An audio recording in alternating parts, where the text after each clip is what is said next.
Hi ಎಲ್ಲ big boss ಲವರ್ಸಿಗೆ ನನ್ನ ಕಡೆಯಿಂದ big hi. Big boss Kannada season 12. Okay, ಒಂದು ವಿಷಯನ ನಾನು ತುಂಬ ಕ್ಲಿಯರಾಗಿ ಹೇಳ್ಬಿಡ್ತೀನಿ. ರಕ್ಷಿತನ ಬಗ್ಗೆ ಧ್ರುವಂತ್ ಅವರು ಮಾತನಾಡಿದ್ದು ದೊಡ್ಡ ತಪ್ಪು. ಅವರು ಬಳಸಿದ ಲ್ಯಾಂಗ್ವೇಜು ಅಂದರೆ ಅವಳು ಅವಳಿಗೆಲ್ಲ ಗೊತ್ತು, ಡ್ರಾಮಾ ಮಾಡ್ತಾಳೆ, ನಾಟಕ ಮಾಡ್ತಾಳೆ. ನಮ್ಮ ತುಳುನಾಡಿನಲ್ಲಿ ಯಾರು ಇವಳ ಥರ ಮಾಡಲ್ಲ. ಆ ಕಡೆ ಪಕ್ಕದಲ್ಲಿ ಕಾಕ್ರೋಚ್ ಸುದಿ ಅವಳು ಡವ್ ಮಾಡ್ತಾಳೆ, ಡ್ರಾಮಾ ಮಾಡ್ತಾಳೆ, ಅವಳಿಗೆ ಹಿಂದಿನೂ ಕರೆಕ್ಟಾಗಿ ಬರಲ್ಲ. ಈ ಕಡೆ ಅಶ್ವಿನಿ ಹೌದು ಅವಳಿಗೆಲ್ಲ ಗೊತ್ತು.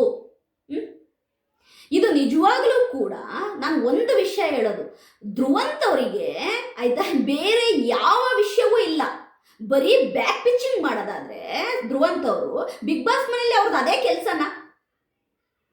ಅದೇ ಕೆಲಸನ ನಿನ್ನೆ ಎರಡು ಕಡೆ ಧ್ರುವಂತ್ ಬ್ಯಾಕ್ ಪಿಚ್ಚಿಂಗ್ ಮಾಡಿದ್ದನ್ನ ನನ್ನ ಕಣ್ಣಾರೆ ನೋಡಿದೆ. ನಾನು ಲಿವಿಂಗ್ ರೂಮಲ್ಲಿ ಅಭಿಷೇಕ್ ಹತ್ರ ಹೇಳ್ತಾರೆ, ಸೂರಜ್ಜು ಫೇಕು, ಸೂರಜ್ಜು ಅವನೇನೋ ಒಂದು ಗೇಮ್ ಆಡ್ತಾ ಇದ್ದಾನೆ, ಅದು ಹಿಂಗೆ ಅಂತ. ನಾನು ಒಂದು ವಿಷಯ ಹೇಳ್ತೀನಿ, ಅಲ್ಲ ಧ್ರುವಂತ್ ಅವರೇ, ಬರೀ ನೀವು ಅವ್ರು ಫೇಕು ಅವ್ರು ಸರಿ ಇಲ್ಲ ಅಂತ ಹೇಳ್ತಿರಲ್ಲ. ಹಾಗಾದ್ರೆ ಧ್ರುವಂತ್ ಅವರೇ, ನೀವಾಗಾದ್ರೆ ಪರ್ಫೆಕ್ಟ್ ಜೆಂಟಲ್ ಮ್ಯಾನಾ? ನಾನು ಧ್ರುವಂತ್ ಅವ್ರಿಗೆ ಇದೇ ಪ್ರಶ್ನೆ ಕೇಳ್ತೀನಿ. Dhruvanth, you are a perfect ಜೆಂಟಲ್ ಮ್ಯಾನಾ? ನೀವೇನು ಜೆಂಟಲ್ ಮ್ಯಾನೋ ಇಲ್ವೋ ಅನ್ನೋದನ್ನ ನಾವು ನೋಡಿದ್ದೀವಿ. ಇದೇ ಧ್ರುವಂತು ಬಿಗ್ ಬಾಸ್ ಮನೆಗೆ ಬರೋಕ್ಕೆ ಎಷ್ಟೆಲ್ಲ ತಪನ ಪಟ್ಟು, ಎಷ್ಟೆಲ್ಲ ಕಷ್ಟಪಟ್ಟು ಹೆಸರು ಚೇಂಜ್ ಮಾಡಿಕೊಂಡು ಬಿಗ್ ಬಾಸ್ ಮನೆಗೆ ಧ್ರುವಂತ್ ಅವ್ರು ಕಾಲಿಟ್ಟಿದ್ದಾರೆ ಅನ್ನೋದು ನಮಗೆ ಗೊತ್ತು. ಅದೇ ರೀತಿ ನಮ್ಮ ಸುದೀಪ್ ಸರ್ ಅವರು ಕೂಡ ಅದನ್ನ ಮೆನ್ಷನ್ ಮಾಡಿದ್ದಾರೆ ಒಂದು ವೀಕೆಂಡ್ ಶೋ ಅಲ್ಲಿ. ನೀವು ಏನು ಹೇಳ್ತಿರೋ ಏನು ನಂಬ್ತಿರೋ ನನಗೆ ಗೊತ್ತಿಲ್ಲ. ಸುದೀಪ್ ಸರ್ ಅವ್ರಿಗೆ ಗೊತ್ತು, ಧ್ರುವಂತು ಇಸ್ ಎ ಪಕ್ಕಾ 420 ಫೇಕ್ ಮ್ಯಾನು ಅನ್ನೋದು. ಪಕ್ಕಾ ಫೇಕು ಧ್ರುವಂತು, ಅದು ಸುದೀಪ್ ಸರ್ ಅವ್ರಿಗೂ ಗೊತ್ತು. ಈ week Dhruvanth eliminate ಆಗೋದ್ರಲ್ಲಿ no doubt ಅಂತ ಹೇಳ್ತೀನಿ. ಯಾಕೆಂದ್ರೆ ಕಾರಣ ಇಷ್ಟೇ, ಈ ವೀಕು ಧ್ರುವಂತ್ ಖಂಡಿತವಾಗ್ಲೂ ಎಲಿಮಿನೇಟ್ ಆಗ್ತಾರೆ. ಧ್ರುವಂತು ಒಂದು ಮುಖವಾಡ ಹಾಕೊಂಡಿದ್ದಾರೆ, ನಾನು ಜೆಂಟಲ್ ಮ್ಯಾನು, ನಾನು ಒಳ್ಳೆಯವನು ಅಂತೇಳಿ. ನಿಮ್ಗೆ ಇದಕ್ಕೊಂದು ಎಕ್ಸಾಂಪಲ್ ಕೊಡ್ತೀನಿ. ಪ್ರತಿ ಸಾರಿ ಧ್ರುವಂತಿಗೆ ಮಾತನಾಡೋಕ್ಕೆ ಚಾನ್ಸ್ ಸಿಕ್ಕಿದಾಗ, ಮಾತನಾಡೋಕ್ಕೆ ವೇದಿಕೆ ಸಿಕ್ಕಿದಾಗ ಅವರು ಮಾತನಾಡಲ್ಲ, ಅಕ್ಸೆಪ್ಟ್ ಮಾಡ್ಕೊಳ್ತಾರೆ. ನನಗೆ ನೀವು ಕಳಪೆ ಅಂತ ಕೊಟ್ಟಿದ್ದೀರಾ, it's okay, I am accept that Mahathi ಮುಂಚೆ ನಾನು ಅಕ್ಸೆಪ್ಟ್ ಮಾಡ್ಕೊಂತೀನಿ ಅಂದರೆ ಧ್ರುವಂತ್ ಅವರ ನಿಜ ಸ್ವರೂಪ ಎಲ್ಲಿ ಬಯಲಿಗೆ ಬರುತ್ತೆ ಅನ್ನೋದಕ್ಕೋಸ್ಕರವಾಗಿ ಧ್ರುವಂತು ಅವರಿಗೆ ಸಿಕ್ಕ ಅಂತ ಸಮಯದಲ್ಲಿ ಅವರು ಮಾತನಾಡಲ್ಲ. ಅವರು ಹೇಗೆ ಮಾತನಾಡ್ತಾರೆ ಅಂತಂದರೆ ಒಂಥರ ತೆರೆಮರೆಯಲ್ಲಿ ಮಾತನಾಡೋದು, ತೆರೆಮರೆಯಲ್ಲಿ ಮಾತನಾಡಿ ಎಲ್ಲರ ಹತ್ರ ಆಗಕ್ಕೆ ನೋಡ್ತಾರೆ ಧ್ರುವಂತ್ ಅವರು. ಓಕೆ, ಧ್ರುವಂತ್ ಅವರು ಬಿಗ್ ಬಾಸ್ ಮನೆಯಲ್ಲಿ ಇದ್ದಂಗೆ ಬಿಗ್ ಬಾಸ್ ಹೊರಗಡೆ ಇದ್ರ? ಹಾಗಾದ್ರೆ ಧ್ರುವಂತ್ ಅವರು ನಿಜವಾಗ್ಲೂ ಅಷ್ಟು ಗುಡ್ ಬಾಯ? 100% ನೋ. ಧ್ರುವಂತು ಏನು ಈಗ ಆರೋಪಣೆ ಮಾಡ್ತಿದಾರಲ್ವ ರಕ್ಷಿತನ ಮೇಲೆ, ರಕ್ಷಿತನಿಗೆ ತುಳುನೂ ಬರಲ್ಲ ಅಂತಿದಾರಲ್ವಾ ಧ್ರುವಂತ್ ಅವರು. ನನಗೊಂದು ಅರ್ಥ ಆಗ್ತಾ ಇಲ್ಲ. ಯಾರಾದ್ರೂ ರಕ್ಷಿತನ್ಗೆ ತುಳು ಬರಲ್ಲ ಅಂತ ಪ್ರೂವ್ ಮಾಡಿಬಿಟ್ರೆ ನಾನು ರಿವ್ಯೂ ಮಾಡೋದನ್ನ ಬಿಟ್ಬಿಡ್ತೀನಿ. ಪ್ರಾಮಿಸ್. ರಕ್ಷಿತನ್ಗೆ ತುಳು ಬರಲ್ಲ ಅಂತ ಯಾರಾದರೂ ಸಾಬೀತು ಮಾಡಿದರೆ ನಾನು ರಿವ್ಯೂನೇ ಮಾಡಲ್ಲ.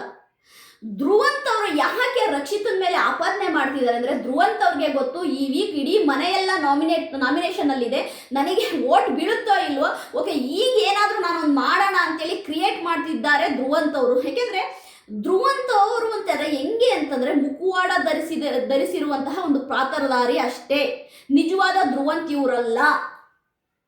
ಧ್ರುವಂತ್ ಅವರು ಈಗ ರಕ್ಷಿತನ ಮೇಲೆ ಅಗೆ ಸಾಧಿಸ್ತಿರೋದಕ್ಕೂ, ರಕ್ಷಿತನ ಮೇಲೆ ಟಾರ್ಗೆಟ್ ಮಾಡ್ತಿರೋದಕ್ಕೂ ಮೇನ್ ರೀಸನ್ನು, ರಕ್ಷಿತ ತುಂಬ ಪಬ್ಲಿಸಿಟಿಯಲ್ಲಿ ಇದ್ದಾರೆ ಹೊರಗಡೆ, ರಕ್ಷಿತನಿಗೆ ತುಂಬ ಸಪೋರ್ಟ್ ಇದೆ ಹೊರಗಡೆ ಅನ್ನೋ ಒಂದು ಹೊಟ್ಟೆ ಕಿಚ್ಚು ಜಲಸಲ್ಲಿ ಬಿಟ್ಟರೆ ಬೇರೆ ಏನೂ ಇಲ್ಲ.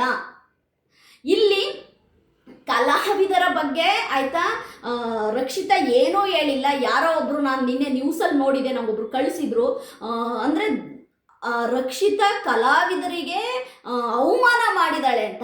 ಗುರು, ಗುರು ಅವಮಾನ ಮಾಡೋಕ್ಕಾಗುತ್ತೆ? ಯಾವ ಥರ ಅವಮಾನ ಮಾಡೋಕ್ಕಾಗುತ್ತೆ? ನೀವು ಕಲಾವಿದರು, ಓಕೆ, ನೀವು ಕಲೆಯಿಂದ ಬಂದಿದ್ರೆ, ನಾನು ಯೂಟ್ಯೂಬಿಂದ ಬಂದಿರೋದು ತಪ್ಪೇನಿದೆ? ಇದೇ ನಮ್ಮ ರಾಜು ಶೆಟ್ಟಿ ಅವರು, ಸೂ ಅಂತ ಮೂವಿ ಮಾಡಿ ಸಕ್ಸಸ್ ಆಗಿರುವಂಥ ರಾಜು ಶೆಟ್ಟಿ ಅವರು ಓಪನ್ ಆಗಿ ಹೇಳಿದ್ದಾರೆ, ರಕ್ಷಿತಾ ಶೆಟ್ಟಿಗೆ ನಾನು ಮೂವಿಲಿ ಒಂದು ಆಪರ್ಚುನಿಟಿ ಕೊಡ್ತೀನಿ ಆ್ಯಕ್ಟ್ ಮಾಡೋಕ್ಕೆ ಅಂತೇಳಿ. ಇದಕ್ಕಿಂತ ಇನ್ನೇನು ಬೇಕು? ರಕ್ಷಿತನ ಒಂದು ಆಫರೇ ಸಿಕ್ಕಿದೆ ಮೂವಿಲಿ.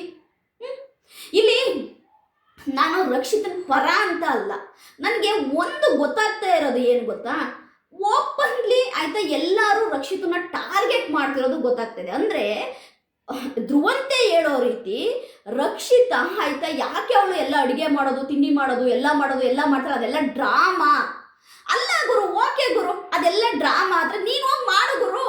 ನೀನು ಯಾವುದೋ ಒಂದು ಮೂಲೆಯಲ್ಲಿ ಕೂತಿರ್ತೀಯ, ಯಾವುದೋ ಒಂದು ಮೂಲೆಯಲ್ಲಿ ಒಳ್ಳೆ ಮುಖ ಇಟ್ಕೊಂಬಿಟ್ಟು ಕೂತಿರ್ತೀಯ. ಅಷ್ಟು ಬಿಟ್ಟರೆ ನೀನು ಏನು ಮಾಡ್ತೀಯ? ಈಗ ನಿನಗೆ ಜ್ಞಾನೋದಯವಾಗಿದೆಯಲ್ವಾ, ರಕ್ಷಿತಾ ಡ್ರಾಮಾ ಮಾಡ್ತಿದ್ದಾಳೆ ಅಂತ. ಇಷ್ಟು ದಿನ ಆಯ್ತಾ ರಕ್ಷಿತನ ಜೊತೆಗೆ ಇದ್ದಲ್ಲ, ಅದಕ್ಕೆ ನಾವೇನು ಅನ್ಬೇಕು? ಅದೇ ರಿಷಾ ಗೌಡ ಬಂದು ಧ್ರುವಂತು ನೀನು ಹಾಗೆ ಹೀಗೆ ಅಂತ ನಿನಗೆ ಬೈದಾಗ ನಿನ್ನ ಮೇಲೆ ಆಯ್ತಾ ಸ್ಟ್ಯಾಂಡ್ ತಗೊಂಡು ನಿಂತಿದ್ದು ರಕ್ಷಿತಾ. ಧ್ರುವ ಅಣ್ಣ ತುಂಬ ಒಳ್ಳೆಯವರು ಆಯ್ತಾ, ನೀವು ಹೇಳಿದ ರೀತಿ ಅಲ್ಲ, ಧ್ರುವ ಅಣ್ಣ ತುಂಬ ಒಳ್ಳೆಯ ಮನುಷ್ಯ ಅಂತೇಳಿ ರಕ್ಷಿತಾ ನಿಮಗೋಸ್ಕರವಾಗಿ ಸ್ಟ್ಯಾಂಡ್ ತಗೊಂಡು. ಆದರೆ ಇದೇ ಧ್ರುವಂತವರು ಒಂದು ಹೆಣ್ಣು ಮಗಳು ಅಂತ ನೋಡಿದೆ, ಅವಳು ಡ್ರಾಮಾ, ಅವಳಿಗೆ ಏನು ಬರಲ್ಲ, ಅವಳು ಹಾಗೆ, ಅವಳು ಹೀಗೆ, ಅವಳು ಎಂಥದ್ದು ಅದು ಏನೇನೋ ವರ್ಡ್ಸ್ಗಳು ಆಯಿತಾ ಎಲ್ಲ ಮಾತನಾಡಿದ್ರಿ. ಇದರಿಂದ ಧ್ರುವಂತವ್ರೆ ನೀವು ಐ ಆಮ್ ಗ್ರೇಟ್ ಅಂತ ತಿಳ್ಕೊಂತಿದ್ದೀರಾ, ಹೊರಗಡೆ ಮಕ್ಕುಗಿತ್ತಿದ್ದಾರೆ. ಓಕೆ, ತುಳುನಾಡಿನ ಜನತೆಗೆ ಧ್ರುವಂತು ಎಷ್ಟು ಗೊತ್ತಿಲ್ವೋ ಗೊತ್ತಿಲ್ಲ ನನಗೆ, ಆದರೆ ರಕ್ಷಿತಾ ಇಡೀ ಮನೆಗೆ ಗೊತ್ತಾಗಿದ್ದಾಳೆ.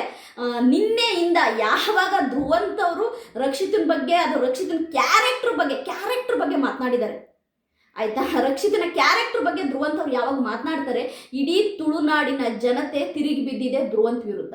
ಒಬ್ಬರು ಕಮೆಂಟ್ ಮಾಡಿದ್ರು ಆಯಿತಾ, ಅವಳು ನಾಟಕನೇ ಮಾಡೋದು, ನಿಮಗೇನು ಗೊತ್ತು ಅಂತ. ನಾನು ಒಂದು ವಿಷಯ ಕೇಳ್ತೀನಿ, ನಾಟಕ ಅಂದರೆ ಏನು ಗುರು? ಏನು ಮಾಡಿದ್ದಾಳೆ ನಾಟಕ? ಓವರಾಗಿ ಏನಾದರೂ ಮಾಡ್ತಾಳೆ ರಕ್ಷಿತಾ? ಇಲ್ಲ, ಅವಳು ಪಾಡಿಗೆ ಅವಳು ಗೇಮ್ ಆಡ್ತಾಳೆ, ಮನೆ ಕೆಲಸ ಮಾಡ್ತಾಳೆ. ಬಟ್ ಇಲ್ಲಿ ಧ್ರುವಂತವ್ರು ಕ್ಯಾರೆಕ್ಟರ್ ಬಗ್ಗೆ ಮಾತನಾಡ್ತಿದ್ದಾರೆ. ಅಂದರೆ ಈ ಕಡೆ ಯಾರು ಕಾಕರ ಸುದ್ದಿ ಹೇಳ್ತಾರೆ ಅವಳಿಗೆ ಹಿಂದಿನೂ ಬರಲ್ಲ ಅಂತಾರೆ, ಈ ಕಡೆ ಧ್ರುವ ಹೇಳ್ತಾರೆ ಅವಳಿಗೆ ತುಳುನೂ ಬರಲ್ಲ, ಅವಳು ತುಳುನಾಡಲ್ಲಿ ಯಾರು ಅವಳ ಥರ ಮಾಡೋದೇ ಇಲ್ಲ, ಅವಳ ಥರ ನಾಟಕ ಯಾರು ಮಾಡಲ್ಲ, ಅವಳ ಥರ ಡ್ರಾಮಾ ಯಾರು ಮಾಡಲ್ಲ ಅನ್ನೋದನ್ನ ಓಪನ್ ಆಗಿ ಹೇಳ್ತಾ ಇದ್ದಾರೆ ಧ್ರುವಂತವ್ರು. ಇಲ್ಲಿ ನನಗೆ ಧ್ರುವಂತೆ ಒಂದು ಪಕ್ಕ 420 ಅಂತ ಅನಿಸ್ತಾ ಇದೆ. ಪಕ್ಕ 420 ಅಂತ ಅನಿಸೋದಲ್ದೇನೆ ಧ್ರುವಂತರು ನಿಜವಾಗ್ಲೂ ಸೂಪರ್ ಜೆಂಟಲ್ಮ್ಯಾನ್ ಆಗಿದ್ದಿದ್ರೆ ಯಾಕೆ ಬಿಗ್ ಬಾಸ್ ಮನೆಗೆ ಬರೋಕ್ಕೆ ಹೆಸರು ಚೇಂಜ್ ಮಾಡ್ಕೊಂಡು ಬರ್ತಾ ಇದ್ರು? ಅವರ ಹಿನ್ನೆಲೆ ಏನು? ಅವ್ರು ಯಾಕೆ ಕೆಲವೊಂದು ವಿಷಯಗಳನ್ನ ಮುಚ್ಚಿಟ್ಟು ಇಲ್ಲಿ ತುಂಬ ಸಾದಾ ಸೀದಾ ಸೈಲೆಂಟ್ ಹುಡುಗನ ಥರ ಬಿಹೇವ್ ಮಾಡ್ತಾ ಇದ್ದಾರೆ? ಇದೆಲ್ಲ ಒಂದು ಕ್ವಶನ್ ಮಾರ್ಕ್ ಆಗುತ್ತೆ. ಒಟ್ಟಾರೆಯಾಗಿ ಧ್ರುವಂತು ರಕ್ಷಿತನ ಬಗ್ಗೆ ಮಾತನಾಡಿದ್ದು ತುಂಬ ದೊಡ್ಡ ತಪ್ಪು. ಇದು ಇಲ್ಲಿಗೆ ಮುಗಿಯಲ್ಲ. ಈ ಧ್ರುವಂತು, ಅಶ್ವಿನಿ ಗೌಡ, ಕಾಕ್ರೋಚ್ ಸುದ್ದಿ ಇದೆ, ಈ 3 ಜನ 100% ರಕ್ಷಿತನ ಟಾರ್ಗೆಟ್ ಮಾಡೇ ಮಾಡ್ತಾರೆ. ಈ ವಾರ ಎಲ್ಲರಿಗೂ ಭಯ ಇದೆ. ಏನಪ್ಪ ಭಯ ಅಂದರೆ ಇಡೀ ಮನೆ ಎಲ್ಲ ಆಯ್ತಾ ನಾಮಿನೇಷನಲ್ಲಿದೆ, ಯಾರು ಎಲಿಮಿನೇಟ್ ಆಗ್ಬೋದು ಅಂತ. 100% ಈ ವೀಕ್ ಸೂರಜ್ ಆರ್ ಧ್ರುವಂತ್ ಇಬ್ಬರಲ್ಲಿ ಒಂದು ಕ್ಯಾಂಡಿಡೇಟ್ ಗ್ಯಾರಂಟಿ ಎಲಿಮಿನೇಟ್ ಆಗುತ್ತೆ. ವೆಯ್ಟ್ ಮಾಡೋಣ. ಒಟ್ಟಾರೆ ನಾನು ತುಳುನಾಡು ಜನತೆ ಒಂದೇ ಕೇಳೋದು ಆಯಿತಾ, ಯಾರಿಗೆಲ್ಲ ಆಯಿತಾ ರಕ್ಷಿತಾ ಗೊತ್ತು, ರಕ್ಷಿತನ ವಿಡಿಯೋ ನೋಡಿದ್ದೀರಾ, ರಕ್ಷಿತನ ಫಾಲೋ ಮಾಡಿದ್ದೀರಾ, ಇಲ್ಲ ರಕ್ಷಿತನ ಫ್ಯಾಮಿಲಿ ಆಗಿರ್ಬೋದು, ಯಾರೇ ಆಗಿರ್ಬೋದು ಆಯಿತಾ, ಎಲ್ಲರಿಗೂ ನಾನು ಒಂದೇ ಕೇಳೋದು, ರಕ್ಷಿತಾ ಮಾತನಾಡುವ ತುಳುವಲ್ಲಿ ಏನಾದರೂ ತಪ್ಪಿದೆಯಾ? ನನಗಂತೂ ಏನೂ ತಪ್ಪು ಕಾಣಿಸಿಲ್ಲ. ನಾನು ನಿನ್ನೆ ರಾತ್ರಿಯಿಂದ ತುಂಬ ವಿಡಿಯೋಸ್ ನೋಡ್ಬಿಟ್ಟಿದ್ದೀನಿ. ಅದು ಇನ್ಸ್ಟಾಗ್ರಾಮಲ್ಲಿ ಆಗಿರ್ಬೋದು, ರಕ್ಷಿತಾ ಟಾಕ್ಸಲ್ಲಿ ಆಗಿರ್ಬೋದು, ಯೂಟ್ಯೂಬಲ್ಲಿ ಎಲ್ಲ ನಾನು ಸರ್ಚ್ ಮಾಡಿದ್ದೀನಿ. ಅವಳು ಮಾತನಾಡೋ ತುಳುವಲ್ಲಿ ಯಾವುದೇ ತಪ್ಪಿಲ್ಲ. ಕನ್ನಡ ಮಾತ್ರ ಅವಳು ಬಿಗ್ ಬಾಸಿಗೆ ಬಂದ ಮೇಲೆ ಸ್ವಲ್ಪ ಕನ್ನಡ ಪದಗಳಲ್ಲಿ ಸ್ವಲ್ಪ ಒಂಚೂರು ಗ್ರಾಮರ್ನ ಸೇರಿಸಿ ಸ್ವಲ್ಪ ಚೆನ್ನಾಗಿ ಮಾತಾಡೋಕ್ಕೆ ಟ್ರೈ ಮಾಡ್ತಾ ಇದ್ದಾಳೆ. ಮೊದಲು ಕನ್ನಡನ ಸ್ವಲ್ಪ ಗ್ರಾಮರ್ ಮಿಸ್ಟೇಕ್ ಮಾಡೋಳು, ಅದು ಡಬಲ್ ಮೀನಿಂಗ್ ಥರ ಕೇಳಿಸ್ತಾ ಇತ್ತು ಕನ್ನಡ. ಈಗ ಸ್ವಲ್ಪ ಸುಧಾರಿಸಿದೆ, ಸ್ವಲ್ಪ ಗ್ರಾಮರ್ನ ಕರೆಕ್ಟಾಗಿ ಸೇರಿಸಿ, ಒತ್ತಕ್ಷರಗಳನ್ನ ಕರೆಕ್ಟಾಗಿ ಸೇರಿಸಿ ನಮ್ಮ ರಕ್ಷಿತಾ ಮಾತನಾಡ್ತಿದ್ದಾರೆ. ಬಿಟ್ಟರೆ ನನಗೆ ಬೇರೆ ಏನು ಚೇಂಜಸ್ ಕಾಣ್ತಾ ಇಲ್ಲ. ನಿಮಗೇನಾದರೂ ಹಂಗೆ ಬೇರೆ ಚೇಂಜಸ್ ಕಾಣ್ತಿದೆ ಅನ್ನೋದಾದರೆ ಕಮೆಂಟ್ ಮಾಡಿ. ಧ್ರುವಂತು ರಕ್ಷಿತನ್ನ ಟಾರ್ಗೆಟ್ ಮಾಡೋದಲ್ದೇ ರಕ್ಷಿತ ಕ್ಯಾರೆಕ್ಟರ್ನ ಹಾಳು ಮಾಡ್ತಿದ್ದಾರೆ ಅನ್ನೋದು ನನ್ನ ಅನಿಸಿಕೆ. ನಿಮಗೆ ಹೇಗೆ ಅನ್ನಿಸುತ್ತೆ ಕಮೆಂಟ್ ಮಾಡಿ. ನನ್ನ ವಿಡಿಯೋ ನಿಮಗೆ ಇಷ್ಟ ಆದರೆ ಲೈಕ್ ಮಾಡಿ, ಸಬ್ಸ್ಕ್ರೈಬ್ ಮಾಡಿ. ಬಾಯ್.